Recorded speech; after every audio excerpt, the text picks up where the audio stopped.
Hello there, this is Antonio, M0SPV.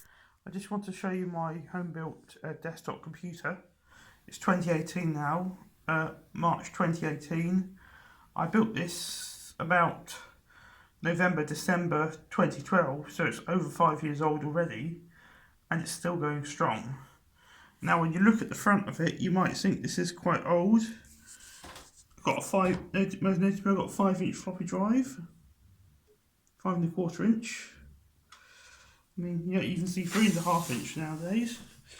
Also, its brand is Dan.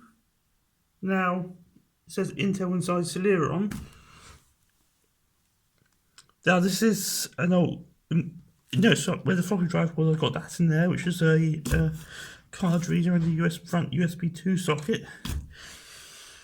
Now, it is an old case, but I stripped everything out and built a new Intel Core i5 quad-core computer over 5 years ago inside it. I mean, this case, yeah, not sure if you can see around there on the side of the case, but that there is, I'll better cover that up. That key code, Windows 98 second edition, not sure if you see that. There you go. Yeah, so it's an old computer case, and on the other side of the case, I got it here. You may notice it says order date 12th of November 2001. So yes, that case is, well, last November it was 16 years old. I still got the old components up in the attic, like the old motherboard, the old power supply, the old hard drive, and CPU is in the motherboard plus the old memory. But what I've done is I stripped it all out 5 years ago, and I put that motherboard in.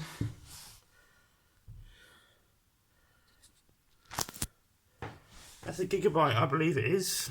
I think it's GT something 77 something or other. Can't remember what it is exactly, but full size board. It's not the cheapest board you can find because they're very low running and effective. It's a full size board. They've got full rear slots.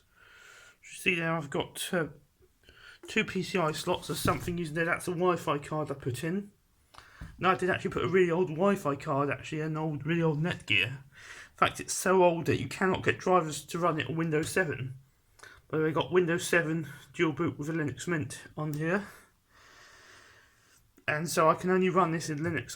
When I reboot into Windows 7, I have to run the network cable all the way up to run it.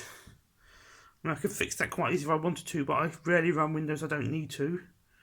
So you've got 2 PCI, one's taken up there. Got the PCI Express. Got 2 of them, which there. And plus you've got the PCI Express X16 for the, I think they're X16, there might be more than X16 for the graphics card. I'm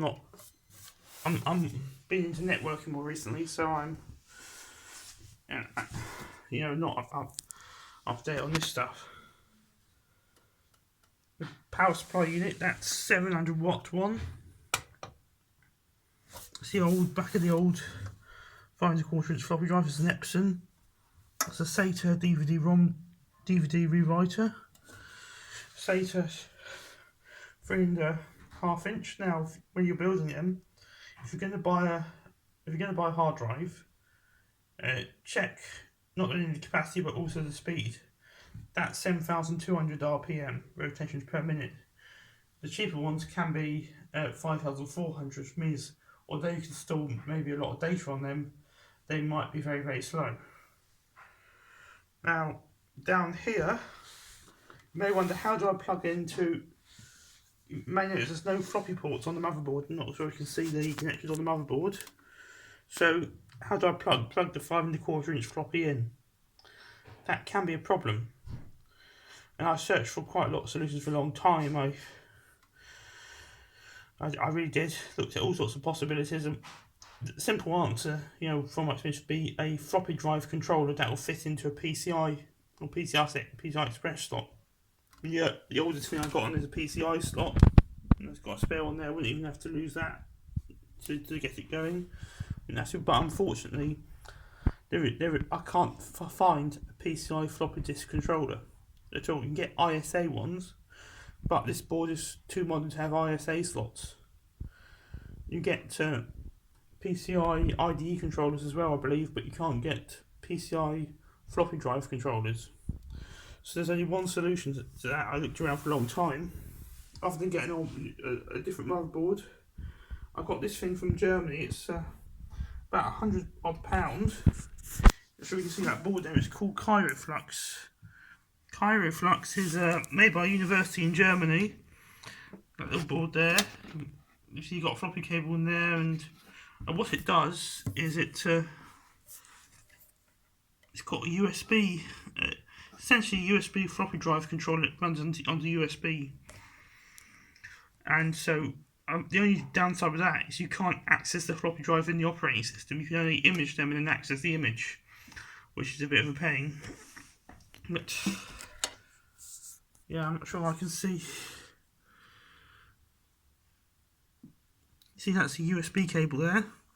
And what I've done, because it needs USB inside, I got that when I first built it because it already had a slot there which was not used, which is two USB 1.1 just to cover the hole in the back rather than the blanking plate. And what I did is, you had two there. I showed the other side actually, so you can. What you had is you had two ports there. You can see the screws there. Now that one down there, I had to take it out, and I basically what I did is I unscrewed that one, and then I put duct tape around it to cover it up.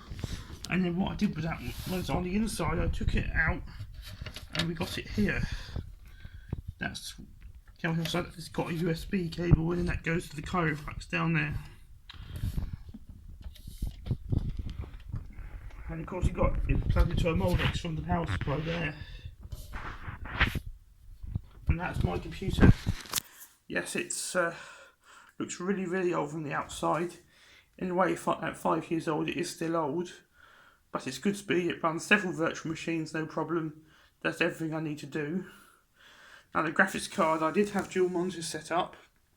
That's only 256 megabyte Nevada graphics card. I don't need any more than that for my sort of stuff. I did a technical sort of testing, running virtual machines, that sort of stuff. Unfortunately, because of desk space, I couldn't have dual monitors, so I only have one now. But yeah, I mean, if I needed to do anything more fancy, I would put a better graphics card in. One advantage of having a graphics card, even if you don't do a lot of heavy work with graphics, is it takes the load off the CPU. Whereas if you have on board, it's extra burden on the CPU, which you take off by having a graphics card, even if it's a low spec one. And that is my computer. Yeah, it's 5 years old, but still does everything I need to do. It looks a lot older, so it might be a bit less theft target, although having said that, vintage computers are fetching more value nowadays. Okay, 73 skies from M0 SPV.